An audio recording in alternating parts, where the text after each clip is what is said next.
हम सभी प्रश्नावली 3.1 को वन शॉट में हल करने जा रहे हैं। तो देखेंगे पहला क्वेश्चन।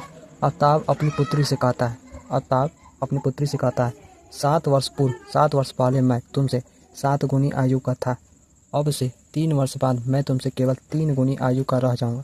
क्या यह मनोरंजक है? इस स्थिति को बीजगणित एवं ग्राफीय रूपों में व्यक्त कीजिए। देखिए सिंपल तरीका है।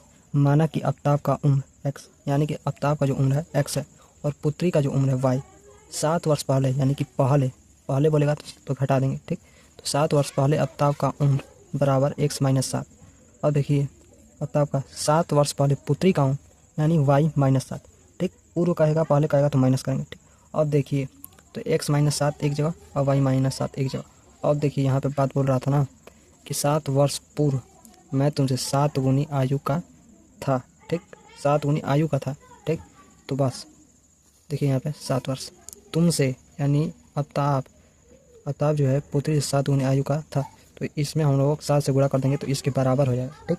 ये नहीं कि ये बोल रहा है तो इसमें हम लोग गुणा नहीं करेंगे, इसको गुणा करेंगे, ठीक। तो ये इसके बराबर हो जाए, ठीक। तो x माइनस 7 बराबर 7 का इसमें गुणा करेंगे 7y माइनस 7 7 49।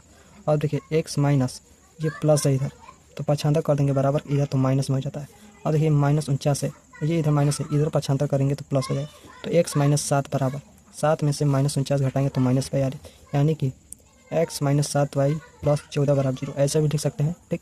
तो ये हम लोग का समीकरण बना। ये अब से 3 वर्ष बाद आफ्ताब का उम्र यानी कि 3 वर्ष बाद बोल रहा है, ठीक।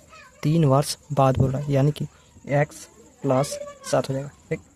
देखिए तो अब से यहाँ पे बोल रहा था ना, देखिए अब से 3 वर्ष बाद मैं तुमसे केवल 3 गुनी, देखिए तो अब से 3 वर्ष बाद आफ्ताब का उम्र बाद बोला है तो प्लस कर देंगे, ठीक।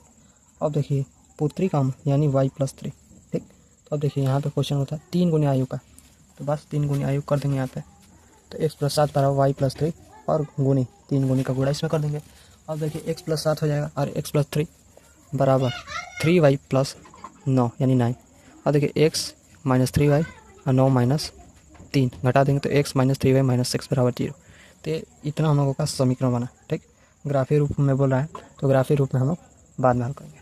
और देखिए ये सिंपल है। देखिए कि दूसरा क्वेश्चन है, क्रिकेट टीम के एक कोच ने रुपये 3900 में 3 बल्ले 6 गेंदें खरीदी, बाद में उसने एक और बल्ला तथा उसी प्रकार के 3 गेंदें 1300 रुपये में खरीदी। इस स्थिति को बीजगणित तथा ज्यामितीय रूपों में व्यक्त कीजिए। तो देखिए माना मान लिया है, माना कि बल्ला यानी कि बल्ला जो है उसको x मान लिया और गेंद को y मान लिया। तो देखिए 3 बल्ला है तो 3x हो जाएगा और 6 गेंदें हैं तो प्लस 6y है, ठीक। वो कितने का है 3900 में, तो 3900 रुपये में, ठीक। और देखिए कॉमन ले लिया 3 कोष्टक में x प्लस इसमें भाग दिया तो 2y बराबर 3900।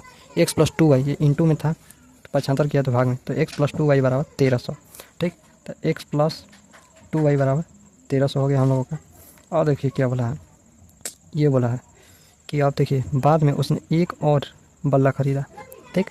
एक और बल्ला खरीदा, उसी प्रकार के 3 गेंदें खरीदी, कितने रुपए में 1300 में, बस 1300 रुपये, यानी कि x प्लस 3y बराबर 1300। ये दूसरा समीकरण बन गया, ठीक। अभी हम लोग समीकरण बना रहे हैं ज्यामितीय रूप में भी हम लोग करेंगे। देखिए तीसरा क्वेश्चन क्या दिया है, तो तीसरा क्वेश्चन भी बहुत ही सिंपल तरीका से हल करेंगे। 2 किग्रा सेब और 1 अंगूर का मूल्य किसी दिन रुपये यानी कि 160 था, ठीक। 1 महीने बाद 4 किलोग्राम सेब और 2 किलोग्राम अंगूर का मूल्य 300 रुपये हो जाता था। इस स्थिति को बीजगणित तथा ज्यामितीय रूपों में व्यक्त कीजिए। देखिए माना कि सेब बराबर x, अंगूर बराबर y। देखिए 2 सेब यानी 2x प्लस 1 अंगूर यानी y बराबर कितने का था, तो 160, समीकरण 1। और देखिए 4 सेब 4x प्लस 2 अंगूर यानी 2y बराबर 300। तो बस सिंपल है। और देखिए तो बस इतना ही। वीडियो अच्छा लगा तो लाइक जरूर करें और ऐसे ही बोर्ड की परीक्षा की तैयारी के लिए चैनल को सब्सक्राइब कर लें, क्योंकि हम लोग सिलेबस जल्द खत्म करने वाले हैं, ठीक। लाइक ज़रूर करें।